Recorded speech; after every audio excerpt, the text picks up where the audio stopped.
Jeudi, il y avait beaucoup de gens, mais d'autres n'étaient pas là.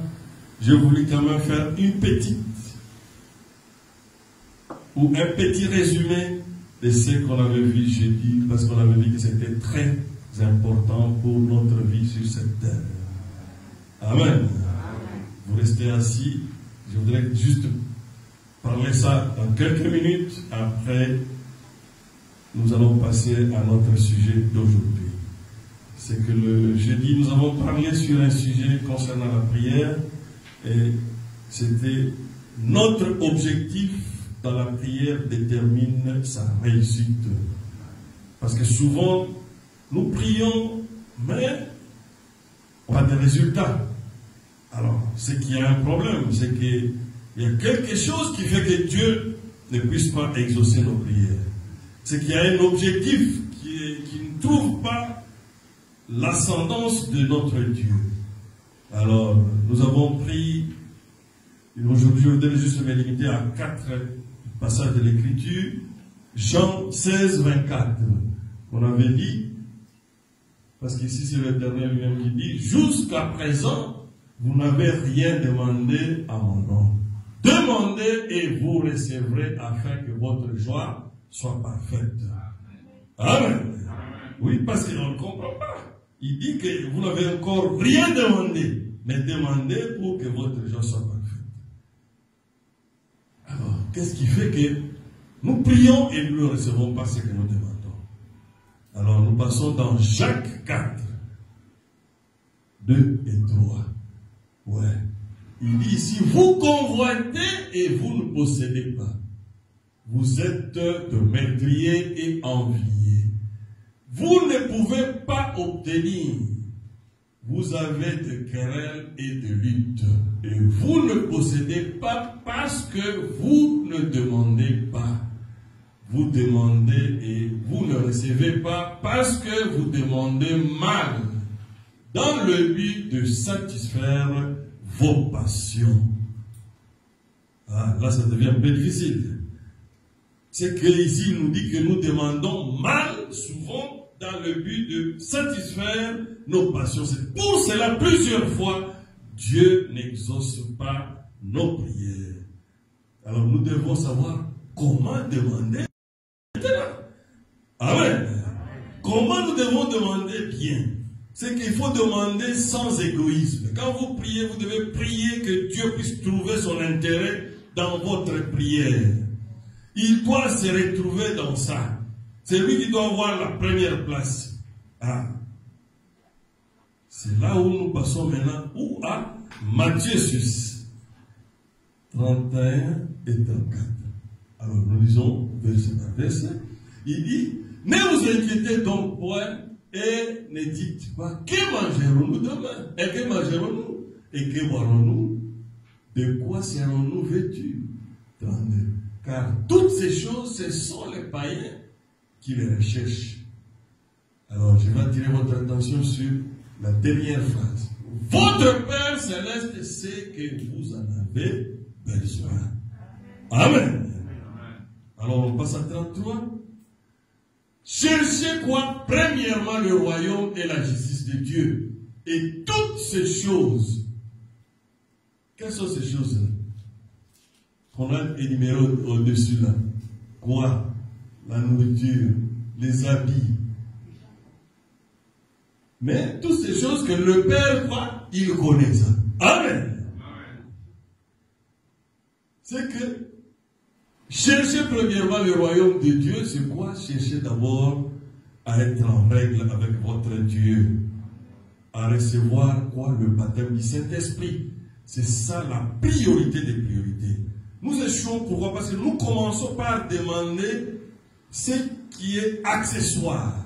C'est pour cela lui dit, cherchez quoi? Premièrement le royaume et la justice de Dieu. Et toutes ces choses-là, pour lesquelles nous gênons, pour lesquelles nous prions, pour lesquelles nous faisons même beaucoup d'efforts, il dit que toutes ces choses vous seront données par-dessus.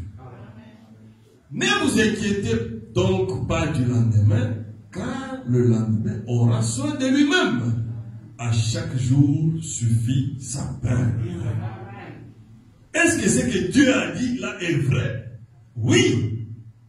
Parce que si nous demandons maintenant par l'ordre d'utilité, nous cherchons quoi? Le baptême du Saint-Esprit. Nous cherchons d'abord à nous réconcilier avec Dieu par la repentance sincère. Un chrétien ne peut pas avoir, par exemple, un ennemi. Mais quand toi tu as encore des ennemis, alors tu pries pour que Dieu puisse exaucer ta prière, ça sera difficile qu'il puisse t'écouter. Parce qu'il a dit que si tu te rappelles que quelqu'un a quelque chose contre toi, arrête ton offrande, va d'abord se réconcilier avec lui et puis reviens pour représenter ton offrande devant l'Éternel. Amen. C'est vraiment très capital. Parce que plusieurs fois les gens disent, ça fait 20 ans que je prie et je n'ai pas de solution à mon problème. Mais c'est pour cela là-bas, Jacques 4, 2, 3 nous dit que nous prions souvent mal. Pourquoi? Nous mettons plus notre égoïsme. Nous mettons plus quelque chose qui n'est pas capital pour Dieu. Quand tu demandes à Dieu, donne-moi de l'argent. Mais Dieu regarde, est-ce qu'il est capable de gérer correctement cet argent? Est-ce que ça ne sera pas une occasion de chute pour lui? Parce que si tu n'as pas encore le Saint-Esprit, quand tu as beaucoup d'argent, ça peut t'amener à sortir de la parole de Dieu. Amen. Alors c'est pour cela que Dieu veut que nous puissions prier par ordre d'utilité. Priorité de priorité, nous devons chercher quoi? Le baptême du Saint-Esprit. Parce que quelqu'un jeûne pour avoir le mariage, mais il n'a pas encore le Saint-Esprit. Mais comment tu auras le cœur de porter ton conjoint? Parce que ce sont deux caractères différents. Chacun est né dans sa famille avec des habitudes bien déterminées. Mais il n'y a que Dieu, quand tu as le Saint-Esprit, qui va te donner maintenant le cœur de supporter ton frère, de supporter ta soeur, de supporter ta femme, de supporter ton mari. Parce que ça ne sert à rien de dire que tu es chrétien, mais tu ne sais pas réellement ce que ce Dieu veut de toi. C'est pour cela que le Seigneur Jésus-Christ a insisté quoi? Cherchez quoi? Premièrement le royaume de Dieu et la justice. Parce qu'avec ça, tu as maintenant la capacité, tu auras l'amortisseur. Le Saint-Esprit joue le rôle d'un amortisseur. Devant la tentation, c'est le Saint-Esprit qui va te donner la force de supporter cela. Quand tu es devant quelqu'un qui t'injurie sur la route, tu sauras le supporter. Amen. Tu veux le succès, mais le succès peut t'amener en enfer facilement. Si tu n'as pas encore Dieu, ça va produire l'orgueil en toi. Tu vas penser que tu dépasses tout le monde. Même si tu as 1 milliard aujourd'hui, est-ce que tu dépasses réellement tout le monde? Non. Parce que devant le corona ici, nous avons vu que tout le monde était sur les mêmes pieds d'égalité. Amen. Et même les grandes puissances qui ont des armes les plus sophistiquées sont en train de pleurer même plus que les pays pauvres d'Afrique là-bas. C'est quoi ça? C'est que l'essentiel que Dieu a besoin pour toi et pour moi, c'est d'abord savoir quand je prie, quelle est la priorité de priorité. Est-ce que Dieu, ce qu'il a dit est vrai? Oui. Ah oui. Nous voulons le prouver avec déjà l'Ancien Testament. Amen. C'est qui? C'était un jeune homme. Qui? Salomon. On peut afficher l'écriture. C'est 2 Chroniques. Ah, tu n'as pas pris ça. On va lire ça. 2 Chroniques 1. Verset 12. Salomon, le jour qu'il devait prier pour que Dieu lui accorde la royauté. Oh, quelle sagesse dans ces garçons. Il n'a pas demandé quoi? Ni l'argent. 2 Chroniques 1.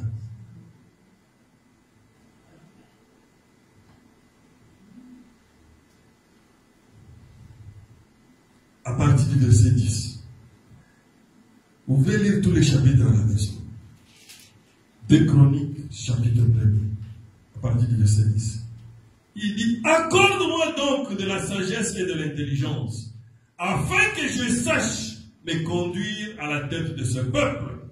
Car, qui pourrait juger ton peuple, ce peuple si grand? Maintenant, verset 11. Dieu dit à Salomon, puisque c'est ce qui est dans ton cœur, puisque tu ne demandes ni de richesse, ni de bien, ni de la gloire, ni la mort de tes ennemis, ni même une longue vie, et que tu demandes pour toi de la sagesse et de l'intelligence afin de juger mon peuple sur lequel je t'ai fait régner. Verset 12. La sagesse et l'intelligence te sont accordées. Amen. Je te donnerai en outre des richesses, des biens et de la gloire comme n'en a jamais aucun roi. N'en a jamais eu aucun roi avant toi et comme n'en aura aucun après toi. Amen. Amen. Est-ce que lui, il avait demandé la richesse? Non. Le verset 32, dernière phrase. Ouais, il dit que votre Père Céleste sait que vous en avez besoin. Amen. Il sait que vous en avez besoin. Il savait que Salomon avait besoin de richesses, avait besoin de la gloire, avait besoin de toutes ces choses-là. Mais Salomon avait compris qu'il fallait demander la chose capitale. À ce moment-là, la sagesse et l'intelligence représentaient le baptême du Saint-Esprit aujourd'hui. Parce que c'est avec ça qu'il a dirigé Israël. Alors Dieu ne peut pas nous tromper. Il sait que nous avons besoin de ça. Mais il veut que tu puisses commencer par prier ce qu'il faut. Demander le baptême du Saint-Esprit. Parce que tout le reste là, il connaît ça. C'est ce qu'il a dit, non? Car toutes ces choses-là, cherchez premièrement, alors, oui, le royaume des cieux, et toutes ces choses-là vous seront données par-dessus. Il n'a même pas dit que vous allez prier. Non, non. Là où il nous demande de prier, c'est de chercher quoi? Le baptême du Saint-Esprit. De chercher quoi? La divinité dans votre cœur. Dès que tu as Dieu dans ton cœur, toutes ces choses-là vous seront données par-dessus. Oh, c'est une grande révélation. Oh, est-ce que ce n'est pas une joie d'avoir un Dieu comme celui-là? Aujourd'hui, c'est la même chose. Dieu veut que nous puissions savoir. Il nous révèle comment prier. Cherchez premièrement le Saint-Esprit. Le reste là, il va. Il le connaît déjà. Ne gêne plus pour oh, j'ai besoin de l'argent, j'ai besoin du travail. Il connaît que tu as besoin du travail. Il connaît que tu as besoin de l'argent. Cherche d'abord le donateur dans ton cœur. Amen. C'est ce qui avait fait la réussite de qui? Esther. Esther avait compris que pour gagner ce mariage avec Assuérus, je n'ai pas besoin de m'encombrer avec tous les cadeaux et l'or ou tout l'argent qu'on avait mis comme piège dans les couloirs avant de sortir chez le roi. Toutes les jeunes filles sont tombées dans ça. Car on leur disait que aujourd'hui c'est l'unique occasion. Aujourd'hui tu vas passer, tu seras présenté devant le roi Assuérus. Tout ce que tu verras sur ton chemin, tu prends. Parce que tu ne passeras pas là des fois si le roi ne te rappelle pas. Alors beaucoup de filles, quand elles entraient là, elles avaient des robes normales. Mais les robes là avaient beaucoup de poches. Quand elles sortaient du couloir là, quand le roi regardait, aïe, aïe, aïe, toutes les poches étaient pleines de choses. Elles perdaient même la forme. Alors le roi comprenait, oh, celle-ci n'est même pas. Elle aime ma richesse. Tu peux passer seulement. Amen. Amen. Mais Esther avait compris. Elle n'a pris qu'une fleur. Amen. Amen. Symbolisant l'amour. Elle a dit, si j'ai réussi à gagner le cœur du roi, toute cette richesse-là va partir. Amen. Amen. Vous comprenez comment nous devons prier. Changeons notre façon de prier comme Jacques l'a dit. il dit que vous ne retenez pas parce que vous priez mal. Hein? Parce que vous êtes tellement égoïste dans votre prière. Vous avez encore des ennemis dans votre tête. Oh, que tous mes ennemis meurent. Ah! Que Dieu ait pitié de nous. Un chrétien ne peut pas avoir des ennemis. Même s'il y a des gens qui te considèrent que toi tu es leur ennemi, toi tu ne peux pas les considérer que ce sont des ennemis. Parce que nous sommes le type de Christ. Amen. Oh, que Dieu bénisse. Ça c'était juste ce que nous avons vu jeudi. Alors nous pouvons nous lever pour lire la parole de Dieu. Nous allons prendre nos Bibles.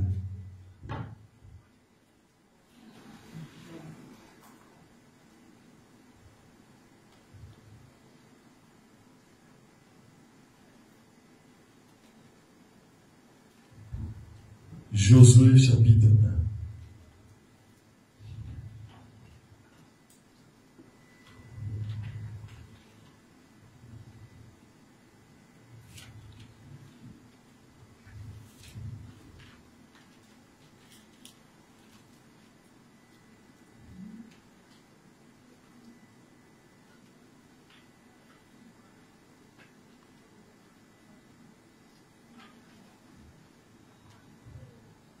Après la mort de Moïse, serviteur de l'Éternel, l'Éternel dit à Josué, fils de Nun, serviteur de Moïse, Moïse, mon serviteur, est mort. Maintenant, lève-toi, passe ce Jourdain, toi et tout ce peuple, pour entrer dans le pays que je donne aux enfants d'Israël. Tout lieu que foulera la plante de votre pied, je vous le donne, comme je l'ai dit à Moïse. Vous aurez pour territoire, depuis le désert et le Liban jusqu'au grand fleuve, le fleuve de l'Euphrate, tous les pays des Étiens, jusqu'à la grande mer vers le soleil couchant. Verset 5. Nul ne tiendra devant toi tant que tu vivras. Je serai avec toi comme j'ai été avec Moïse. Je ne te délaisserai point et je ne t'abandonnerai point. Fortifie-toi, prends courage, car c'est toi qui mettras ce peuple en possession du pays que j'ai juré à leur père de leur donner. Fortifie-toi seulement, aie courage, aie bon courage en agissant fidèlement selon toute la loi que Moïse, mon serviteur, t'a prescrite. Ne t'en détourne ni à droite, ni à gauche, afin de réussir dans tout ce que tu entreprendras. Que ce livre de la loi ne s'éloigne point de ta bouche. Médite-le jour et nuit pour agir fidèlement selon tout ce qui est écrit, car c'est alors que tu auras du succès dans tes entreprises, c'est alors que tu réussiras. Ne t'ai-je pas donné cet ordre? Fortifie-toi et prends courage. Ne t'effraie point. Ne t'épouvante point, car l'Éternel ton Dieu est avec toi dans tout ce que tu entreprendras. Amen. Prions le Seigneur. Dieu notre Père Céleste, le moment est là maintenant, Seigneur. C'est toi qui connais le cœur de chacun de nous. Qui peut parler à un autre si ce n'est que toi, Jésus. 1000 mots de ma part ne peuvent amener que la mort, Seigneur. Mais un seul mot de toi peut donner la vie à chacun de nous ce matin, Seigneur. De son Seigneur, parle-moi et parle à chacun de nous. Fortifie notre foi. Ne laisse pas, Seigneur, qu'un faible sorte encore faible ici, Seigneur. Que celui qui était venu malade rentre guéri. Que celui qui a un problème irrésolu reçoive sa solution. Au nom du Seigneur Jésus-Christ. Car nous sommes devant le Dieu vivant, de sang, Papa. Car nous t'invitons pour ta seule gloire, au nom du Seigneur Jésus-Christ. Amen. Amen. Veuillez vous asseoir. Notre thème de ce matin, je serai avec toi. Amen. Amen. Mais qui peut dire ça? Quelqu'un qui peut te dire, je serai avec toi. Ah, c'est le pas donné à tout le monde. je serai avec toi. Il n'y a que celui qui contrôle toute situation. Amen. Amen. Amen. Celui qui a le monde entier dans sa main. Celui qui est plein d'assurance et qui vient pour te donner des encouragements. Amen. Amen. Il connaît tout. Il a la maîtrise de toutes choses. Il dit que je serai avec toi. N'aie pas peur. Oh! Ça, ce n'est pas donné à tout le monde. C'est donné à l'Éternel lui-même. Parce que c'est lui qui tire les ficelles. C'est lui qui connaît tes capacités. C'est lui qui connaît tes faiblesses.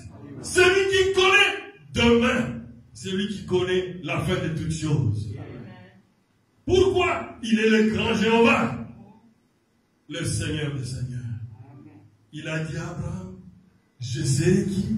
Ami de tes amis et ennemi de tes ennemis. Oh! Il a encore dit ça à Abraham que nul ne tiendra devant toi. Même dans l'épreuve, le jour que Dieu a demandé à qui? Abraham de lui donner son fils. Qui? Pas Ismaël, il dit l'unique. Il a même cité son nom. Isaac que tu aimes. Ah, ça pourrait se voir comme si Dieu n'était plus là. Mais Dieu lui a dit, tu dois me donner celui que tu aimes là. Ah! Quand ils sont arrivés à en bas de la montagne, son fils avait déjà presque 16 ans. Il a regardé son père. Son père avait quoi? Le feu. Il y avait aussi beaucoup de bois. Et il y avait le pain. Alors il a posé son père. J'ai déjà assisté à plusieurs sacrifices. Papa, je vois le feu, je vois le bois. Mais où est l'agneau? Où est le sacrifice? Oh! C'était une question difficile. Parce qu'Abraham, dans son cœur, savait qu'il allait sacrifier Isaac. Ah, il ne pouvait pas lui dire.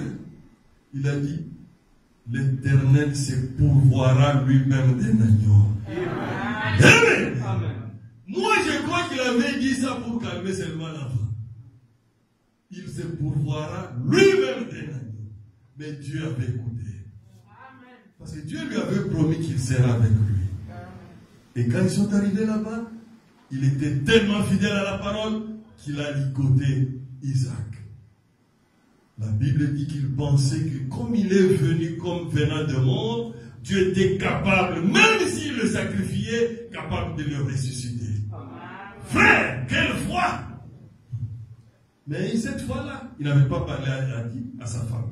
Parce que s'il avait dit à sa femme que comme on parle là, je vais sacrifier Isaac, la guerre allait commencer à la maison. Parce que Sarah lui dit, j'ai toujours cru à toutes les promesses, à tout ce que Dieu t'a toujours dit. Mais ça, moi-même, je juge, c'est faux. Je ne peux pas accepter ça. Mais Dieu lui avait dit, c'est toi qui dois appliquer cela. Oh! Il ne fallait pas être à la place d'Abraham. C'était difficile, mon frère. Ce n'est pas facile si tu peux imaginer cela. Mais il a fait confiance à son Dieu. Il était sûr que lui ne pouvait pas l'abandonner. Il ne pouvait pas le tromper. Il avait dit, je serai avec toi. Oh! Et quand il est arrivé là-bas, Dieu s'est souvenu de cela. De ce qu'il avait parlé en bas là pour calmer l'enfant. Dieu a pourvu d'un bélier pour le sacrifice. Amen. Et c'est là que Dieu a manifesté le grand attribut de El Jireh. Là où il n'y avait rien, il a pourvu d'un bélier. Amen. Pourquoi souvent nous nous plaignons? Mais il est capable. Pour ton problème là, quand tu vois que tu es déjà dans le désespoir total, lui, il a la situation sous son contrôle. Là où tu ne penses plus, tu es même déjà découragé. Lui, il est capable de pourvoir d'un bélier pour toi. Amen. Ah, un jour aussi, Moïse. Oh! S'il y a un homme qui a eu un problème, c'était Moïse. D'abord, il avait des problèmes en Israël. quand Pharaon a décidé, on ne va plus donner la paille pour leur faciliter à fabriquer les briques. Eux-mêmes doivent chercher, mais sans que le nombre de briques soit réduit. Ah, mais les troubles ont commencé. Mais mon frère, toi tu es venu chercher des troubles. Tu as dit que tu vas nous sauver.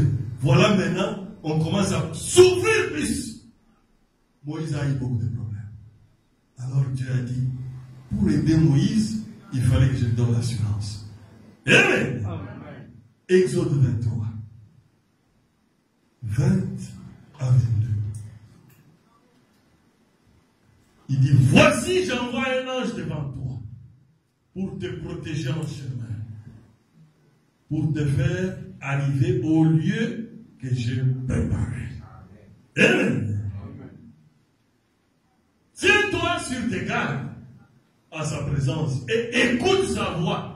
Ne lui résiste point, parce qu'il ne pardonnera pas vos péchés, car mon nom est en lui. Amen. Mais si tu écoutes sa voix, si tu fais tout ce que je te dirai, je serai l'ennemi de tes ennemis et l'adversaire de tes adversaires. Amen. Et là, l'Éternel est descendu dans la forme de la colonne de feu. Et c'est cet ange qui était devant Moïse. C'est cet ange qui a aidé Moïse quand il y avait les troubles. Même quand il y avait la contestation de Corée, Dathan et Abiram, il est resté calme. Amen. Il avait l'absolu avec lui. Il avait la promesse infaillible de Dieu. Il a dit même que je serai ennemi de tes ennemis. Oh, et adversaire de tes adversaires. Qui peut encore ébranler un tel homme? Parce que souvent nous bougeons parce que nous ne reconnaissons pas ce que nous sommes. Quand Dieu fait une promesse, lui, il n'est pas un homme pour faillir. S'il y a quelque chose que Dieu ne peut pas faire, c'est faillir. Amen. Amen. Il peut tout faire sauf faillir. À la parole de Dieu. C'est ce qui a fait que même quand Pharaon a rechargé les armes, il est venu pour attaquer, Moïse est resté calme. Quand le peuple a vu l'armée de Pharaon s'avancer, ils ont commencé à s'agiter. C'est toi qui nous as venus ici. Est-ce qu'il n'y avait pas la terre là pour qu'on nous enterre? Voilà, nous allons mourir maintenant, ici. Mais, Moïse est resté calme.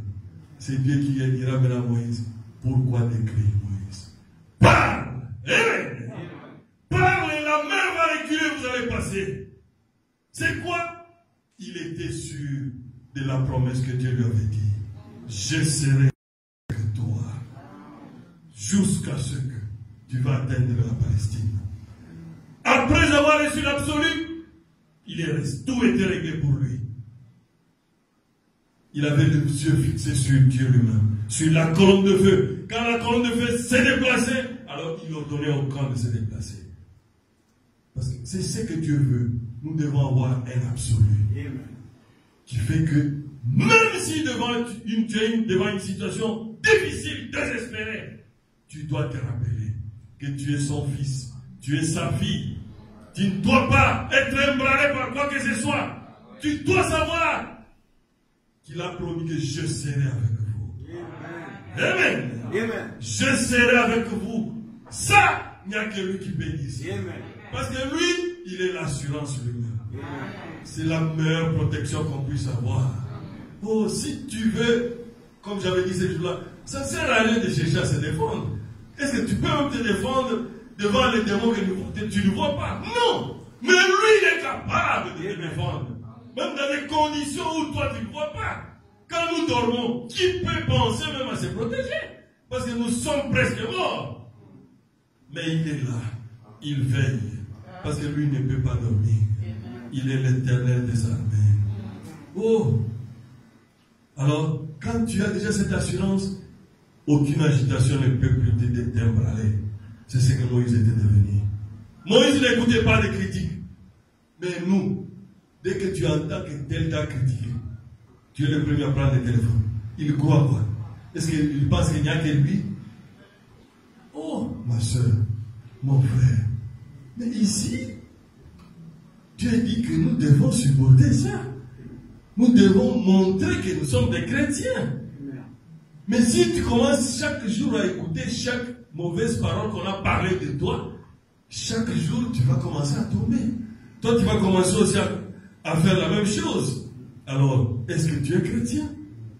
Est-ce que tu aimes tes ennemis? Parce qu'un vrai chrétien, on le connaît, c'est celui qui est capable d'aimer et de prier pour son ennemi.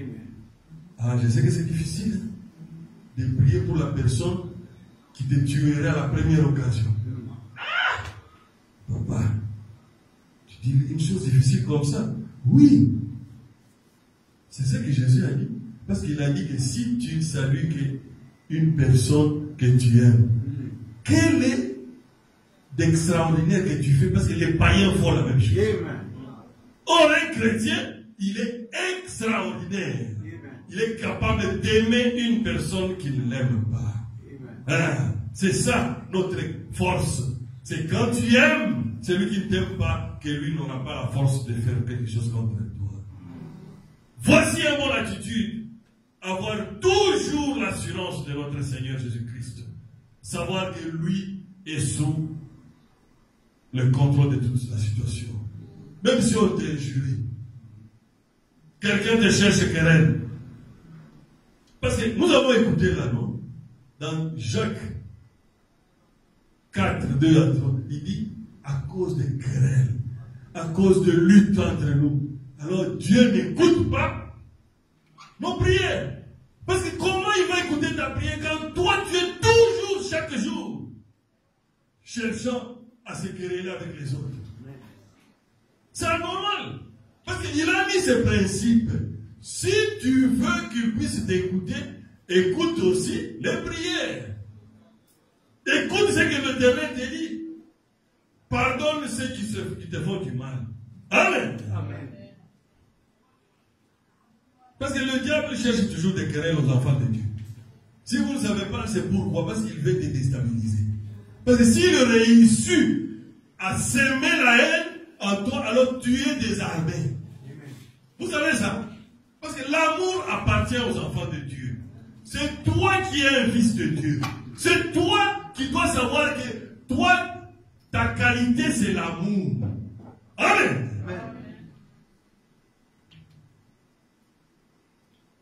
Parce que le but du diable, c'est quoi? Il veut t'amener à ne pas être concentré, à ne pas être consacré aussi. Quand tu es tout le temps, on sait que toi, si on te critique, c'est fini, tu t'enflammes. Alors, on va commencer à te critiquer. C'est comme un contre-maître. Un bon directeur ou un contre-maître, tu surveilles les travailleurs. S'ils savent que tu es un colérique, alors s'ils veulent voler, quelqu'un va faire quelque chose pour que tu te fâches. Dès que tu te fâches, tu es devenu distrait, alors ils sont en train d'opérer calmement. Vous voyez comment les techniques du diable?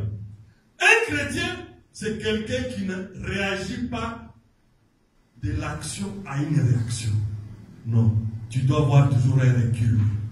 Savoir regarder quelle est l'influence qui est derrière la personne. Amen. Amen.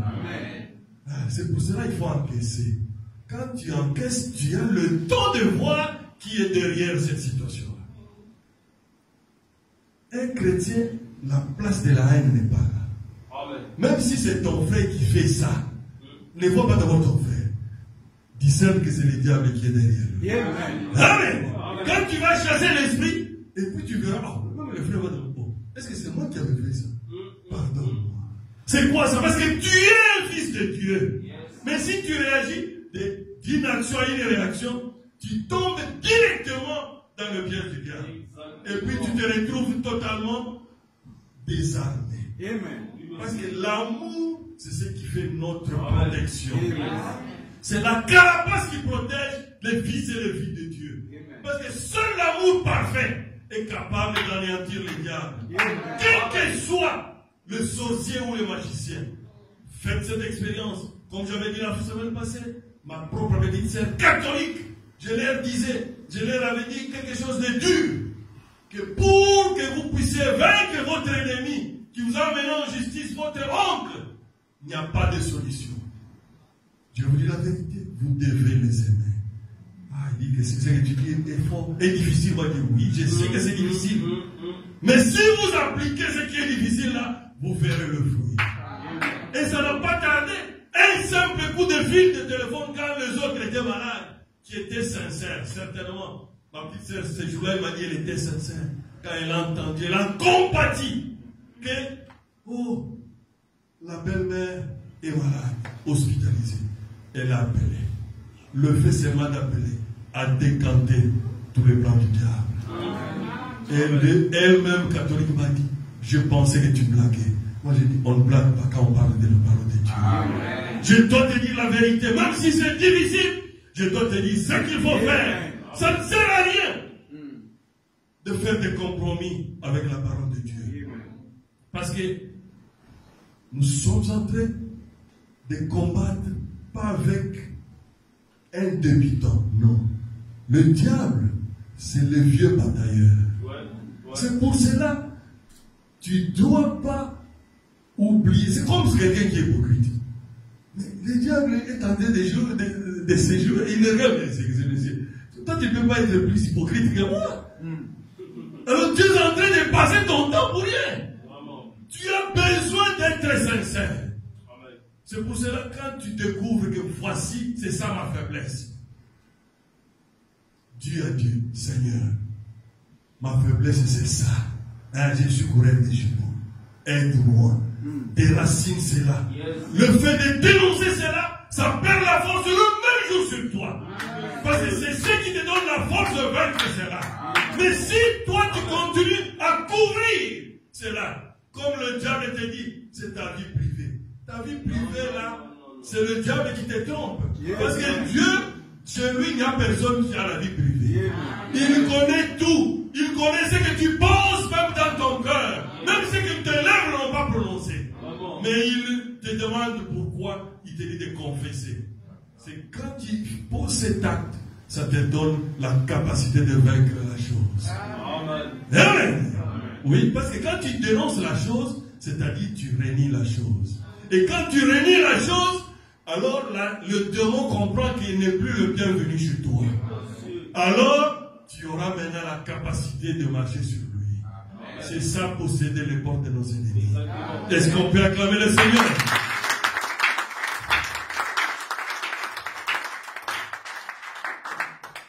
Alors, quand Moïse avait les yeux fixés sur la colonne de feu, sur la nuée, sur l'absolu, que Dieu lui avait dit que tu dois obéir à l'ange.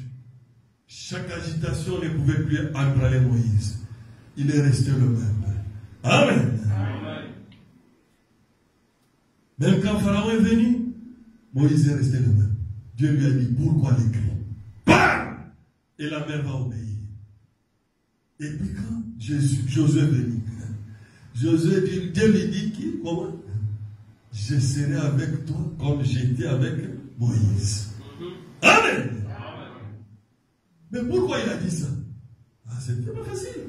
Dieu voulait rassurer Josué que ne t'effraie pas. C'est ce que nous avons lu aujourd'hui, non? Fortifie-toi et prends courage. C'est toi qui es aux commandes maintenant. Maintenant. Mais il y a une condition pour que tu puisses réussir. Tu dois être fidèle à la parole de Dieu. Tu dois être fidèle à la loi de Moïse. Mon serviteur, pour que tu aies du succès dans tes entreprises. Amen. On prend maintenant quoi? Josué 3, 7. Dieu est allé même plus loin. Il a dit à Josué, l'Éternel dit à Josué, aujourd'hui, je commencerai à t'élever aux yeux de tout Israël, afin qu'il sache que je serai avec toi comme j'étais avec Moïse. Amen. Amen. Notre thème, c'est quoi? Je serai avec toi. Oh, ça, il n'y a que Dieu qui peut prononcer cela. Alors, Dieu savait que, après Moïse, parce que Moïse c'était le vieux, tout le monde l'obéissait. Mais Josué, il y avait aussi ceux de sa génération qui pouvaient commencer à douter. Tout ça. Alors Dieu a dit, aujourd'hui, je vais t'élever. Pour confirmer que ce n'est pas Moïse, mais c'est ma main qui est sur toi. Amen. Ça, c'est ce qui doit être à chaque moment de notre vie. Parce que eux, d'ailleurs, ils disent, je serai avec toi. Vous verrez qu'à la fin de la prédication, Jésus est allé même plus loin. Il a dit, je serai avec vous et même en vous. Amen. Oh, c'est que c'est plus dur encore. C'est que nous sommes plus privilégiés que les Josué. Il était avec, toujours avec, mais maintenant, pas seulement avec, mais il vient s'établir dans ton cœur. Tu deviens la parole parlée. Tu deviens une portion de Dieu sur cette terre. Tu es capable de prononcer la parole et la chose arrive.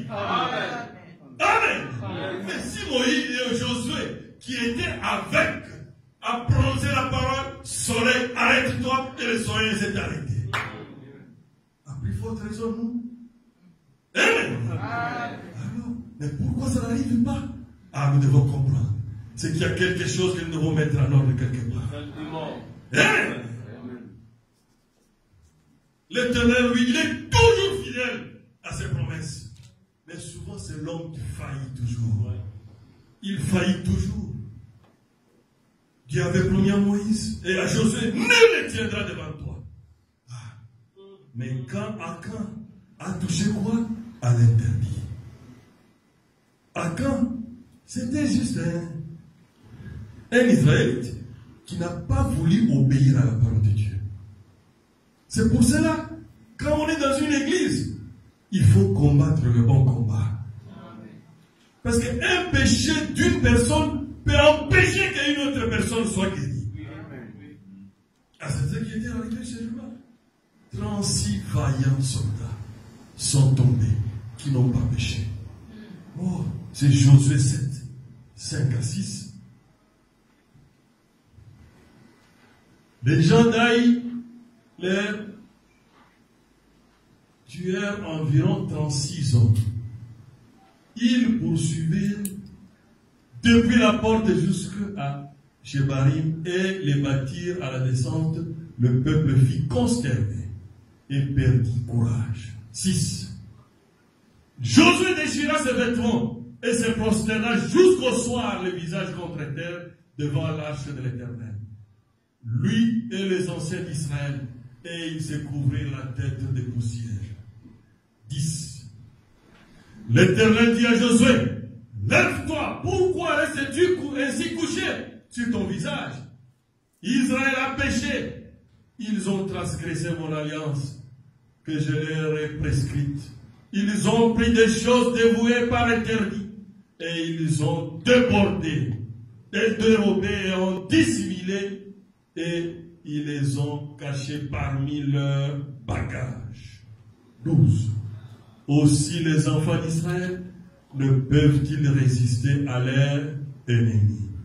Ils tourneront les dos devant leur ennemi car ils sont sous l'interdit. Je ne serai plus avec vous si vous ne détruisez pas l'interdit du milieu de vous. Amen. Ah, souvent c'est ça. Quand le péché entre, mais qu'est-ce que Josué a fait? Est-ce qu'il a continué la guerre? Est-ce qu'il a continué la guerre, mes frères? Non. Avant, tu priais, tu avais l'onction. Tout marchait bien. Après, tu ne sens plus l'onction. Tu continues toujours. C'est qu'il y a quelque chose qui ne va pas. Parce que si tu ne sens plus Dieu comme avant, ah, il faut s'arrêter. C'est ce que Josué a fait. La différence d'un chrétien avec un païen, c'est quoi? Un chrétien capable de reconnaître sa faute, arranger cela et repartir avec Dieu. Amen. Amen. Mais nous devons être attentifs. Mais aujourd'hui, avant quand tu avais commencé, tu étais spirituel. Tu commences à venir à l'église parce qu'il n'y a pas de travail dimanche. Frère, chaque dimanche devrait être une révélation pour toi. Amen. Amen. Ce devrait être un jour qui te dit que j'ai besoin que Dieu me parle. Je vais lire une citation que nous avons lue jeudi là. C'est vraiment important.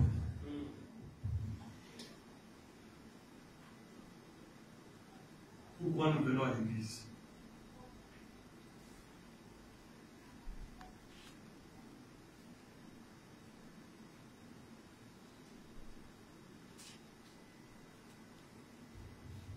La force parfaite dans la faiblesse parfaite. Prêché le 19 novembre 1961, paragraphe 43. Il y a de petites choses que nous faisons. Et c'est pour ça que nous venons à l'église. C'est pour découvrir nos erreurs. Amen. Et voir comment nous améliorer. Yes. Si nous venons à l'église avec n'importe quel autre objectif que celui-ci, je crains que nous ne retirions pas grand-chose d'être venus à l'église. Nous devons venir pour découvrir nos faiblesses. Amen. Pour trouver nos mauvais penchants. Amen. Yes. Non, voir combien nous sommes petits et mettre notre confiance en quelqu'un qui est fort. Amen. Mais quand nous avons des faiblesses, pourquoi? Parce que l'épouse est jugée aujourd'hui. Notre jugement, c'est aujourd'hui. C'est aujourd'hui que nous devons nous améliorer. Qu'aujourd'hui que la parole doit nous tailler. Qu'aujourd'hui doit nous donner la forme des fils et des filles de Dieu.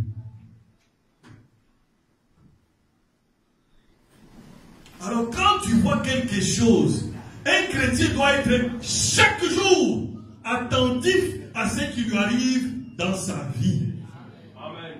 Yes. Un chrétien, ce n'est pas un homme ordinaire. Non. Tu sors de chez toi, par exemple. Un fou du coin te parle. Et toi, tu passes. Non. Sois un peu attentif. Tu es capable d'utiliser même un fou pour t'avertir. Ouais. Ah, est-ce que c'est vrai? Oui. Parce que Dieu avait utilisé même quoi? Un âne pour parler à un prophète mercenaire. Un chrétien doit savoir chaque jour que quand il voit quelque chose d'inhabituel qui entre dans sa vie, c'est que Dieu a un message. Il veut l'avertir de quelque chose. C'est ce qui est arrivé avec Josué. Josué, quand il a vu 36 vaillants hommes tomber, il a dit, arrêtons la guerre. Amen. Ils se sont repliés. Pas pour jouer. Non. Ou pour regarder la télé. Non. Pour se consacrer. Amen. Pour prier. Il a même déchiré ses habits. Alors, Dieu est venu maintenant lui dire la cause de la mort des innocents. Et vous connaissez l'histoire. On a fini par découvrir celui qui avait volé. Amen. Moi, j'insiste seulement sur un point. Quand tu vois quelque chose d'inhabituel arriver dans ta vie, que cela puisse créer une alerte dans ta vie aussi. Chrétien, c'est qu'il y a quelque chose qui ne marche pas. Amen. Moi-même, des fois, quand je suis malade, un jour, 2 jours, je prie, 3 jours, ça continue, non, je dois prier. Je dois savoir pourquoi. Amen. Hein? Et certainement, plusieurs fois, Dieu me dit, oui, c'est ça. Il faut faire ça. Mais quand tu continues maintenant à marcher, tu es devenu comme l'histoire de ces chauffeurs-là, que j'avais dit une fois ici. Vous connaissez l'histoire de ces chauffeurs? Je vais vous raconter comme ça. Un bon chauffeur, il conduisait le gros bus là, plein de passagers. Alors, à un moment donné, il roulait très bien. Alors, il a pris son micro. Allô, j'annonce, j'ai des nouvelles à annoncer à mes passagers. La première nouvelle, nous sommes en train de rouler très bien. Notre véhicule roule très bien. Et nous sommes en train de rouler très vite. Alors, la deuxième nouvelle que j'ai, mon GPS est bloqué. Je ne sais plus là où nous sommes en train de partir. Ah! Quel chauffeur! il devait faire quoi? Il devait d'abord arrêter les véhicules, n'est-ce pas? Mais il est en train de toujours en train de rouler. Il a même déjà perdu la route. Il a perdu la sortie de l'autoroute. C'est ce que beaucoup de gens font. Quand il y a quelque chose d'inhabituel, ne continue pas à avancer. Arrête-toi. Demande à Dieu. Il écoute. Souvent nous sommes distraits. Mais Dieu des fois nous parle dans les choses d'une manière ou d'une autre. Il veut t'avertir de quelque chose. Certainement, il veut que tu corriges quelque chose. L'Éternel nous garde aussi longtemps que nous sommes dans sa parole. Ah, tu dois savoir cela. Tu dois savoir comment Dieu te parle.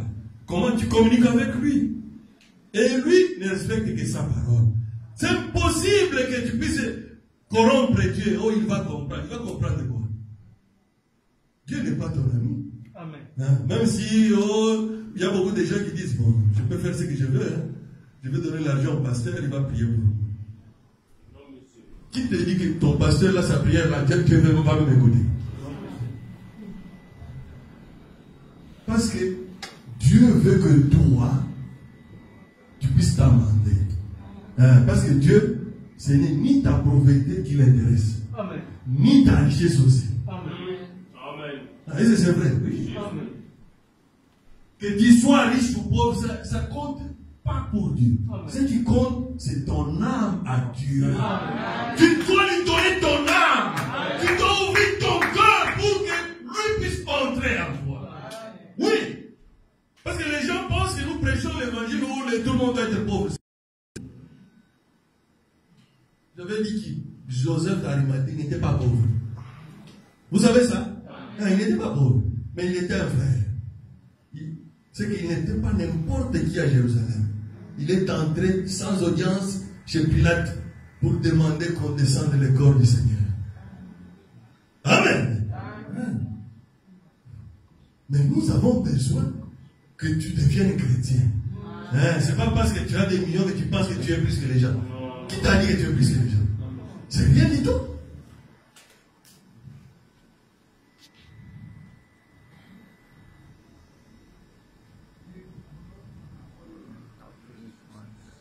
Quand tu sens que quelque chose ne marche pas.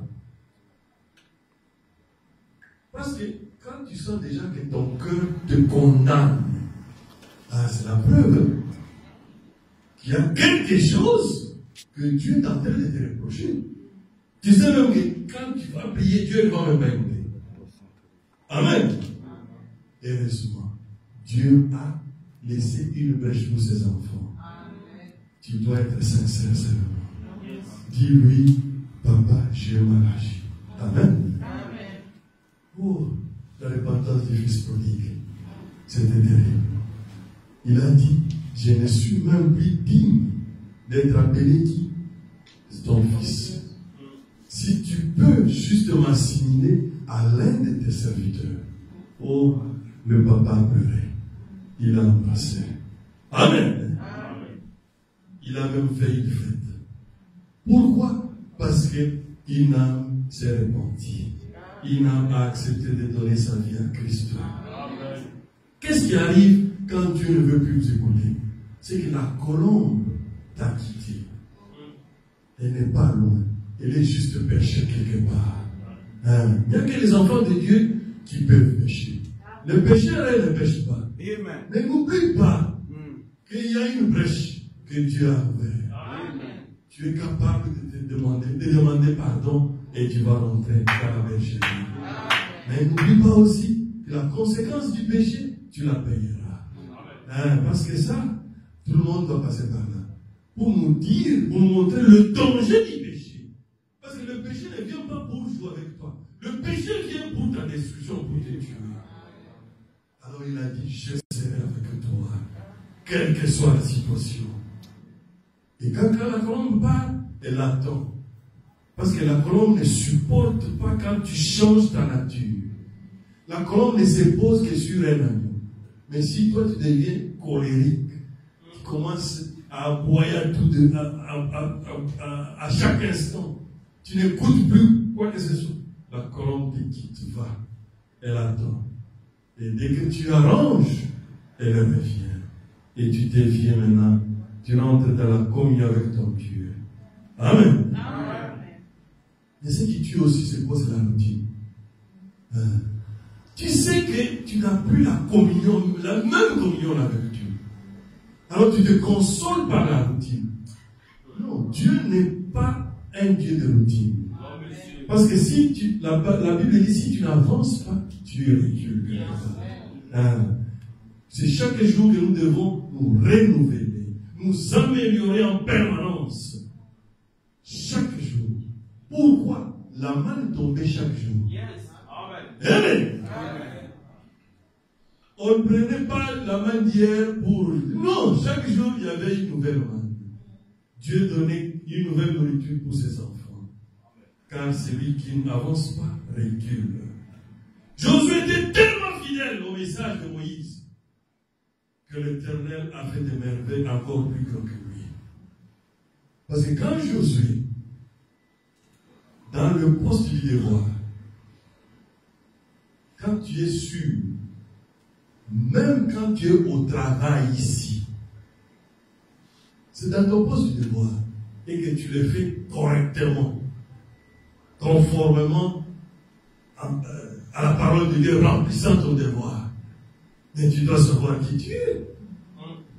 Mais Josué, ce jour-là, était aussi à son poste du devoir. Il était en train de combattre. Le prophète a dit, il n'est pas allé s'agenouiller. Quand il a vu que le soleil commençait à se coucher, il a prononcé la parole. Amen.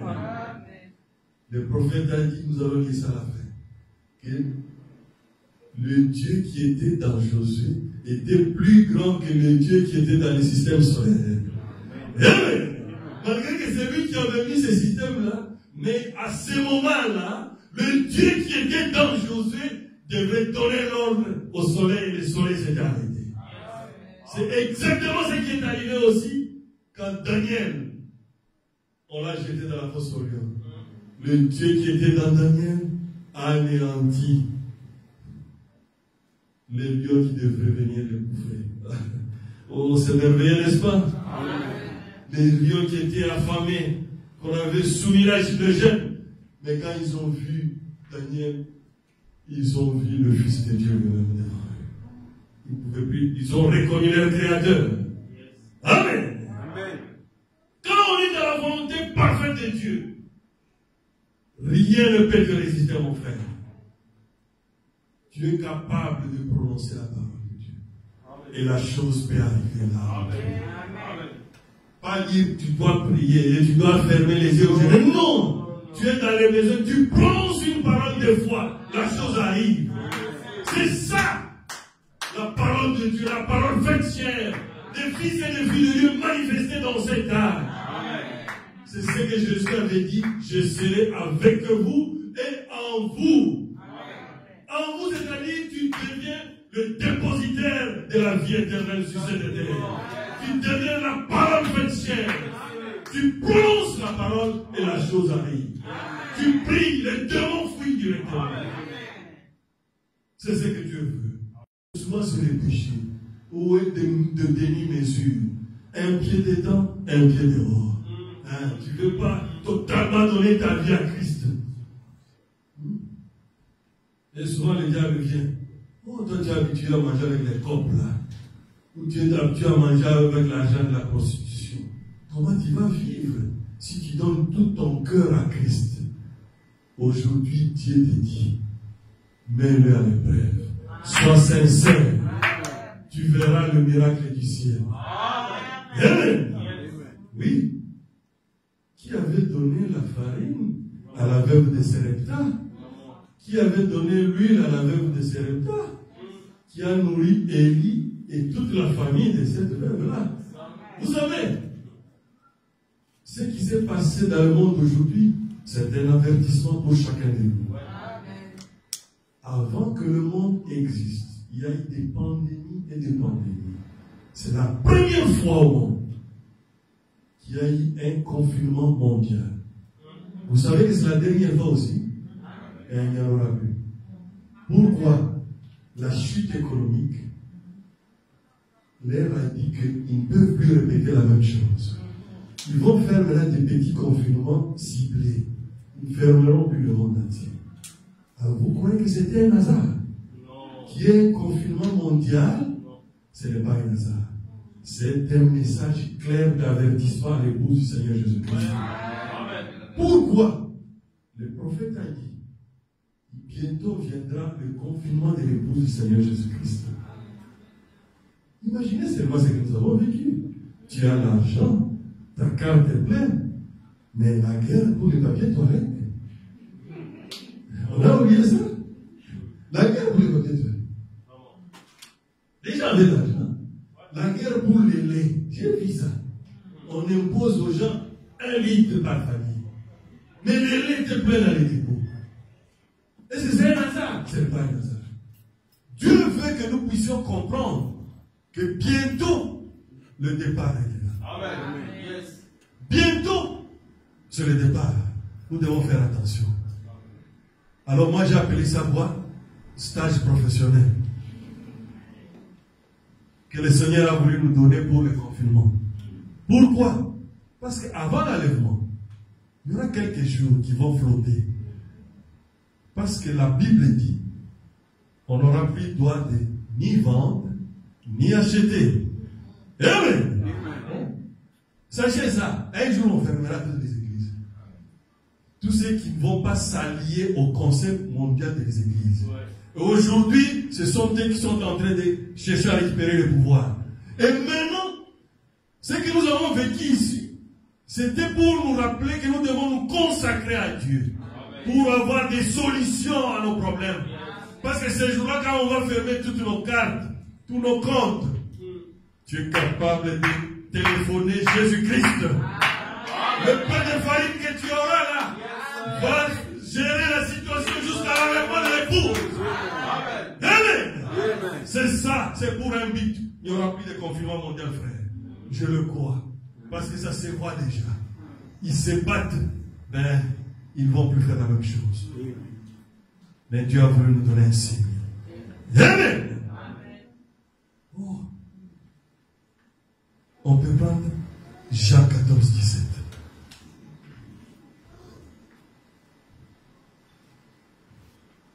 L'esprit de la vérité. Que le monde ne peut recevoir. Parce qu'il ne les voit point et ne les connaît point. Mais vous, vous les connaissez. Car il demeure avec vous et il sera en vous. Amen. Amen. C'est ça la preuve. Hein? Il sera en vous. C'est qu'ici, nous sommes plus que les Josué. Mais c'est vrai, non? Parce que les Josué étaient sous le sang des animaux. Mais ici, nous sommes sous le sang du Créateur lui-même. Parce que sous le sang des animaux, les gens qui allaient sacrifier au temple, ils sortaient encore avec le désir de faire le même péché.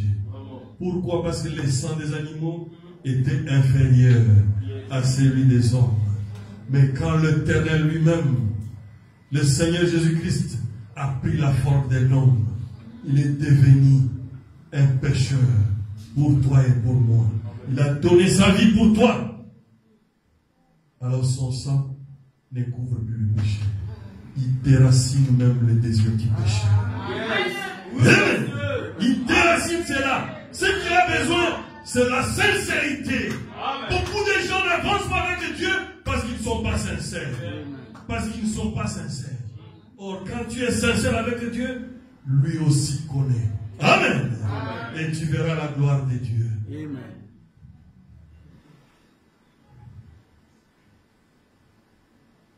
Je serai avec vous et même en vous. Oh, c'est que normalement, même sur le plan de la puissance et la manifestation, nous devrions être au-dessus des choses. Mais nous sommes encore tirés là en bas. Parce qu'on pense encore qu'on est plus que l'autre.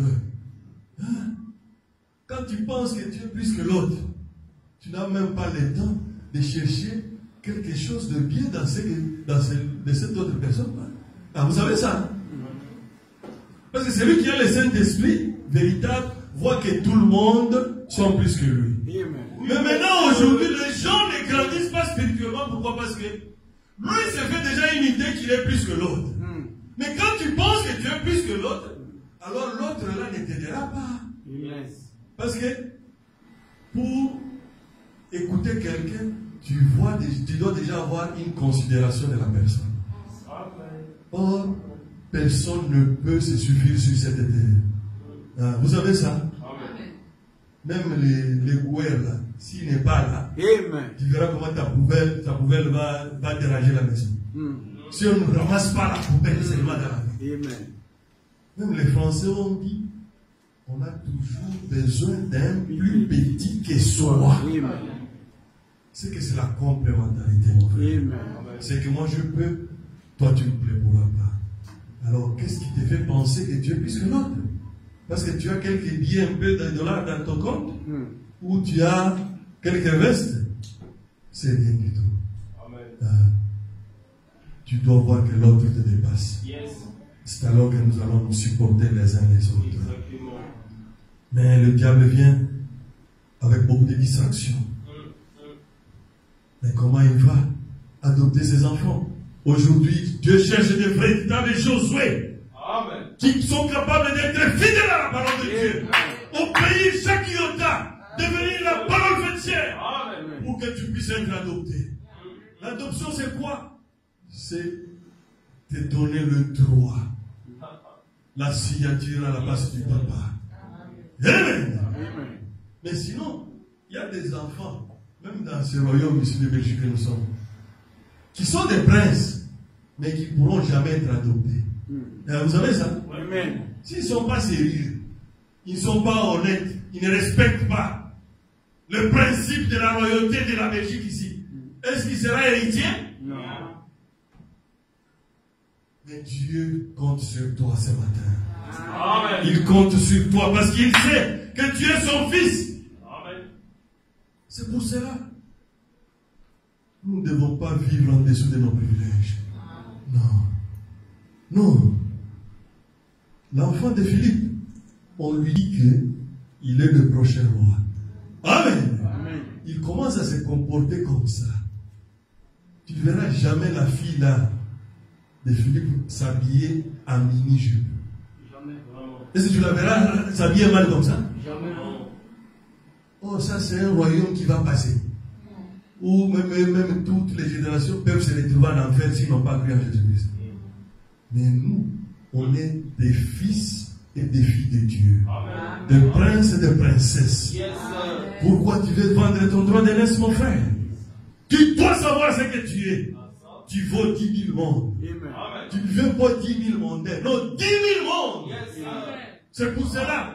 Le travail ne doit pas être au-dessus de Jésus. L'argent ne doit pas être au-dessus de Jésus. Amen. Parce qu'il y a les gens qui ont des millions qui souffrent aujourd'hui à l'hôpital là-bas. Mais toi, tu peux être pauvre. Mais tu t'agenouilles. Tu dis à Dieu, oh Dieu, si tu peux écouter pour m'enlever cette maladie. Et il vient d'enlever la maladie. Amen. Vous voyez, c'est que l'argent ne fait pas toujours le bonheur. Mais le Seigneur, lui, il est le bonheur éternel. Amen. Lui, il ne peut pas échouer. Lui, il est le maître de toutes choses. Il te dit ce matin, je serai avec toi. Quelle que soit la situation, n'oublie pas cela. Si tu fais l'examen de conscience, tu n'as pas fait un péché qui a fait que l'Éternel te quitte. Si tu fais l'examen de conscience, tu n'as rien fait qui a attristé le Seigneur. Sois calme et observe la chose. Amen. Tu verras, l'Éternel viendra à ton secours. Je cherche à voir adopter des enfants maintenant. Mais il y a trop de distractions. Que maintenant nous commençons même à penser que Dieu était plus proche de Josué que nous sommes aujourd'hui.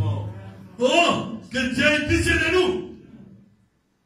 Dieu ne peut pas échouer. C'est nous qui sommes toujours distraits. Sans consécration. Même quand Dieu te montre un signe, tu es toujours distrait. Tu es toujours distrait. Même si un fou te parle, écoute-le d'abord. Moi, j'ai déjà entendu qu'un fou reprochait à un frère. Que toi, tu passes ton temps en train de faire des photos ici, quand c'était un dimanche. Lui, au lieu d'aller à l'église, il était dans les rendez-vous comme il était photographe. Et les fous lui ont dit, voilà, un imbécile qui passe son temps avec son appareil de photo quand on est en train de prêcher la parole là-bas. Alléluia! Alors il s'est réveillé, il a abandonné ça. Et il a pris décision de ne plus jouer les dimanches, d'aller à l'église. Quand Josué s'est préparé pour attaquer Jéricho, il a préparé le peuple. Il a circoncis tous les jeunes enfants qui étaient nés pendant le désert. Ils ont vérifié tout ce qu'il fallait. Ils se sont consacrés dans la prière. Et puis, quand ils étaient en pleine consécration, oh, Josué c'était un vrai soldat. Amen. Oh, il a vu quelqu'un là sortir. Boum! Ah, Josué n'a pas hésité. Il a dégagé directement. Amen. Tu es de notre ou bien tu es de l'autre côté. Amen. Et le général a dit, je suis le général qui vient de l'armée de l'Éternel. Je suis venu te donner le secret de prendre Jéricho. Amen. Ah, il faut aussi passer du temps avec Dieu. C'est consacré. Nous pouvons beaucoup travailler. Nous pouvons beaucoup manger. Nous pouvons beaucoup parler. Mais nous ne pouvons pas dire un jour nous avons beaucoup prié.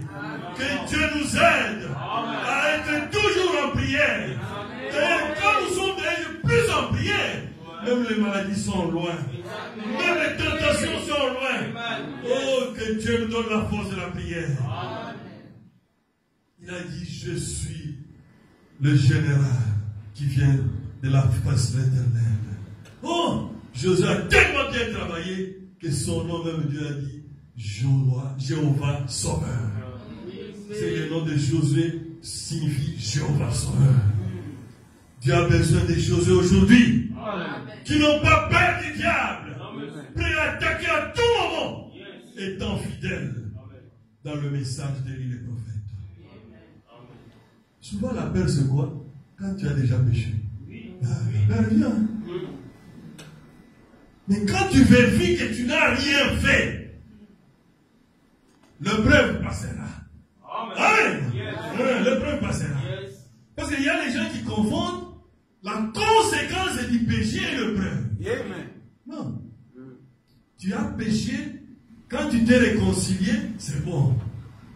Ça t'aide à réconcilier sur le plan du salut avec Dieu. Amen. Mais la conséquence du péché, tu le payeras, mes frères. Hein? Est-ce que c'est écrit? Oui. Amen.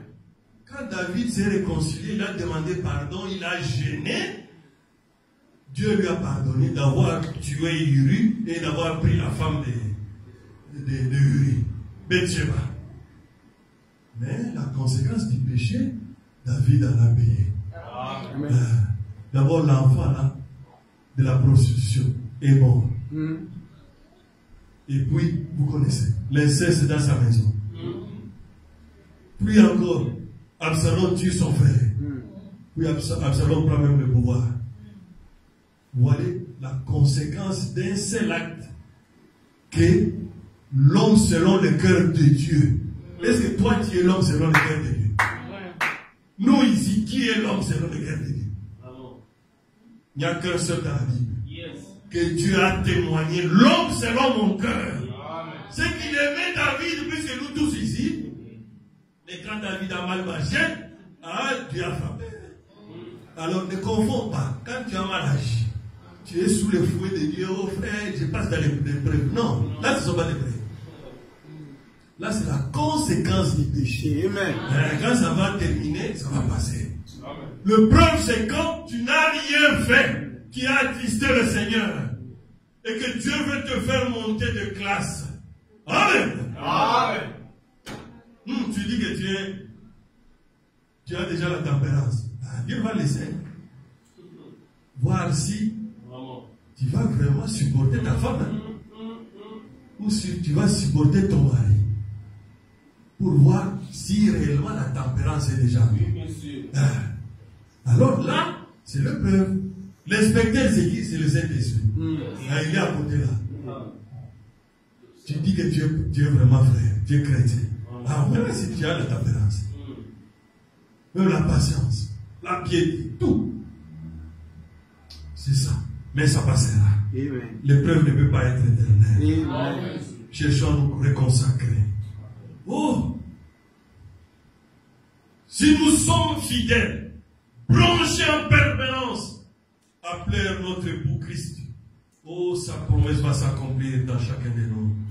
Comme il avait dit à Josué, la parole sera fait chair dans chacun de nous. Rien ne tiendra devant toi.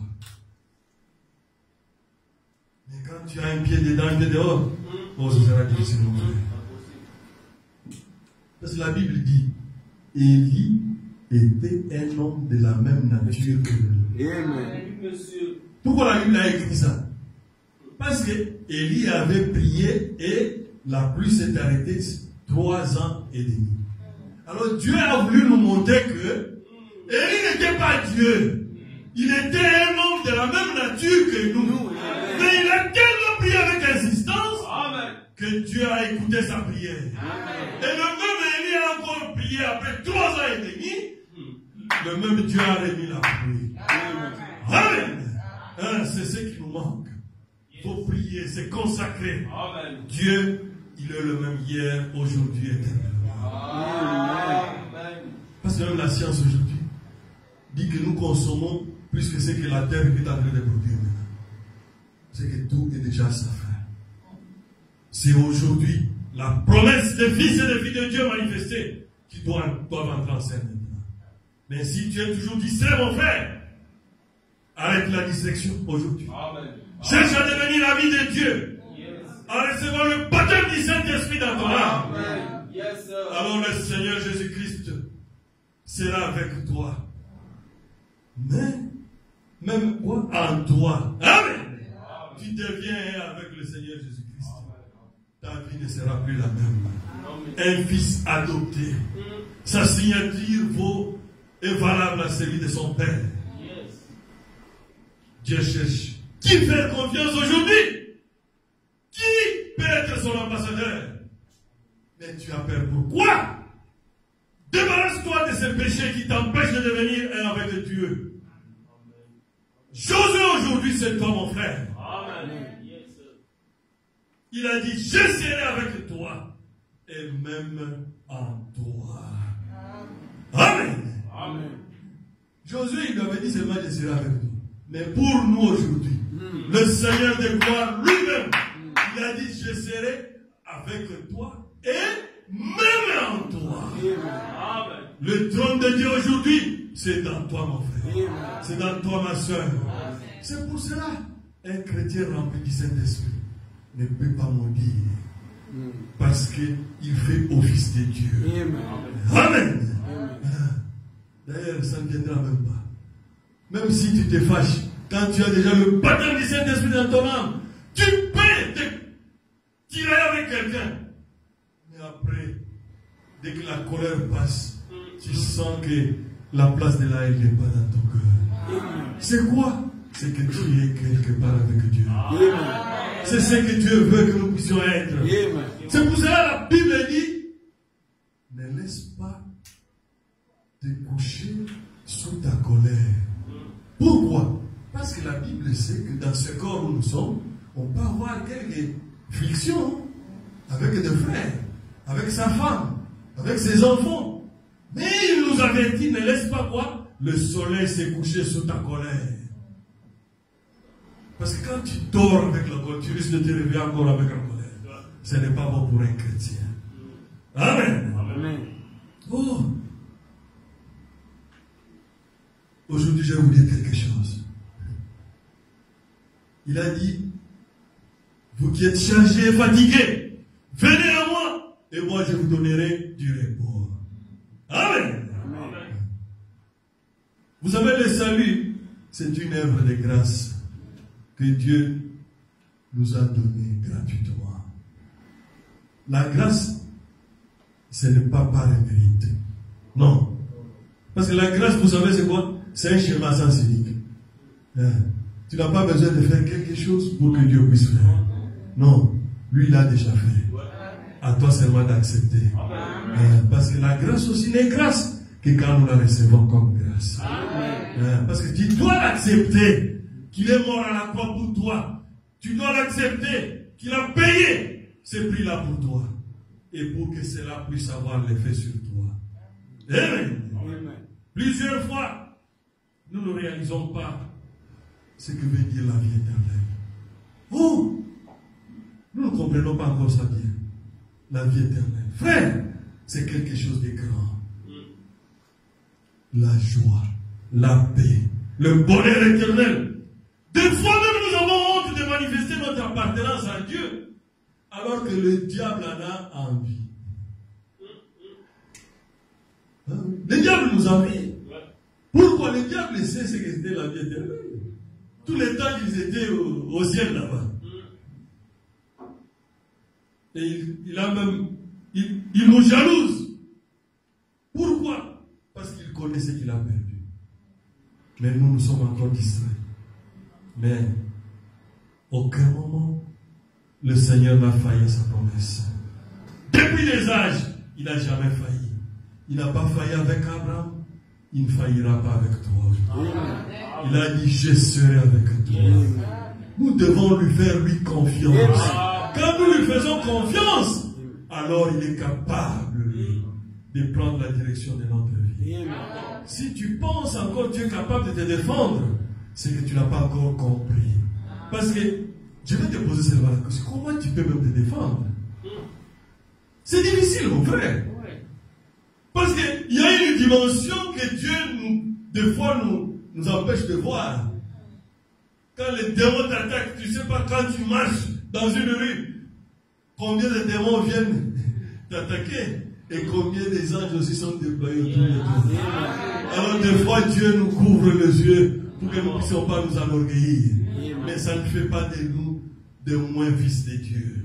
Nous sommes des fils et des filles de Dieu. Quand tu reconnais ta position, tu sais aussi que tu ne peux pas faire quelque chose de mauvais qui peut attrister ton Père. Amen. Amen. Oh, je suis presque à la fin. Aujourd'hui, le Seigneur Jésus-Christ lui-même a dit, pour nous rassurer, je serai avec vous, eux-mêmes en vous.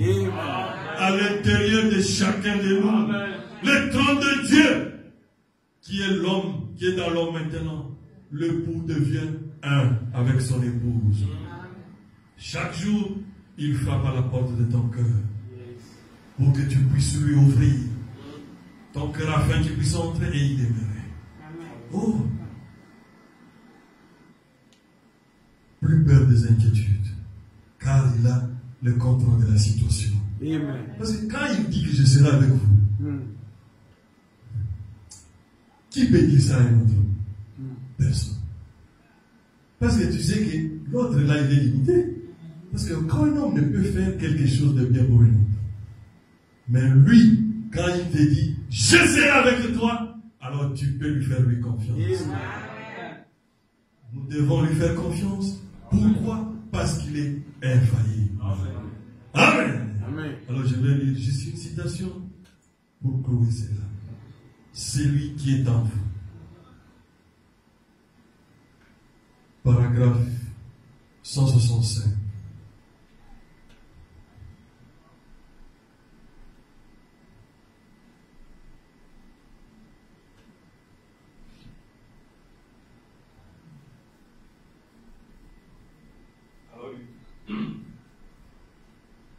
Celui qui était en Josué était plus grand que le soleil. Et Josué était un homme né dans le péché, comme vous et moi.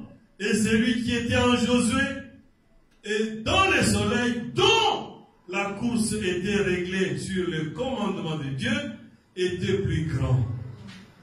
Dieu a ordonné au soleil de briller et de tourner sur lui-même. Celui-ci est gouverné et contrôlé par les lois de Dieu. Mais celui qui était en Josué était plus grand que les lois de Dieu. En effet, le Créateur lui-même était en Josué. Amen. Amen.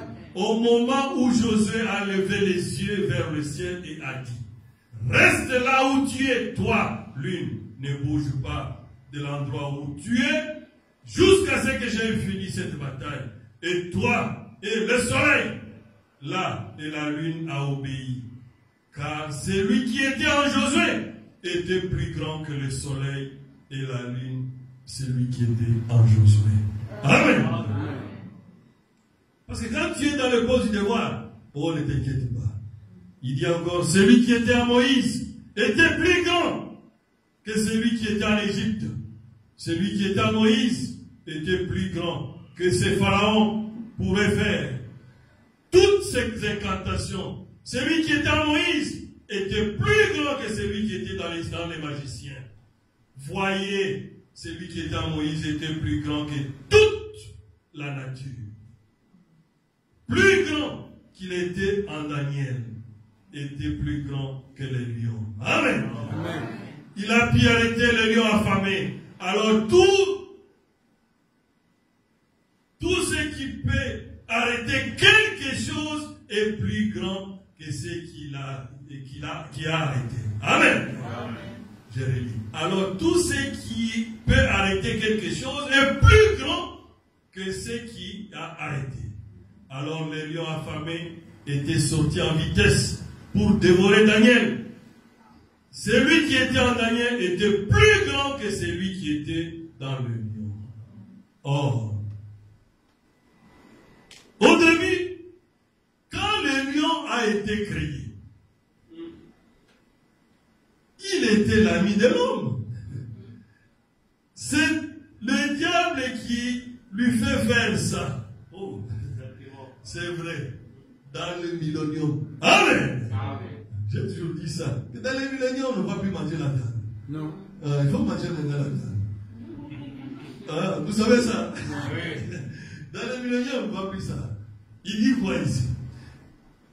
Dans le millénium, le loup et l'agneau paîtront ensemble. Et le lion comme le bœuf mangeront de la paille. Et il se couchera avec le bœuf. Il ne se fera ni tort ni dommage dans le millénium. Le diable ne sera plus là.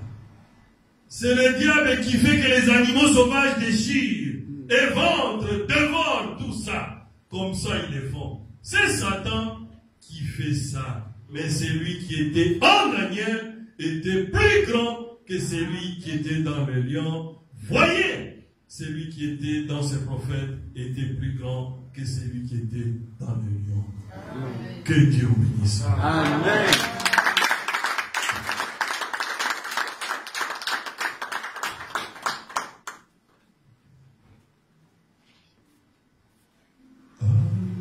Gloire au pied du